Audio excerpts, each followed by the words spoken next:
ते आपण बोललेलो मागच्या ते दिलं पत्र परवा.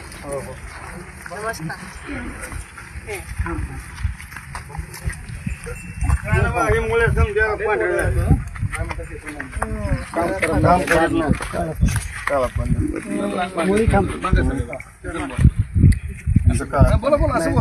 सगळं उद्ध्वस्त काय पाणी आहे काय मॅडम? किती आहे? 1.5 एकर. आणि ते बाकी तुमच्या आताच उघडलं. ही तुमची दुबार होती का पहिली? पहिली वर आहे. सगळं कांदा पेरलं, कांदा उगवू दिलं. पाणी साधारण किती दिवस साठवलं? आता 3 आठवडे झालं पाणी आहे. रोजच पाऊस आहे. ठीक आहे, पाणी संपूर्ण राहणार पाणी. एवढ्याशा पावसाने कसं काय?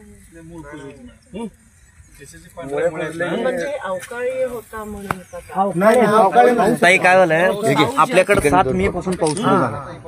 आपल्याकडे उशिरा होतो आणि ह्या वेळेस लवकर झाला आणि उघडीच नाही, लागून आहे. बंदच नाही पाऊस. रात्रभर रोज चालू त्यांनी त्याच्यामुळे ते झाले पंचनामे तुमचे.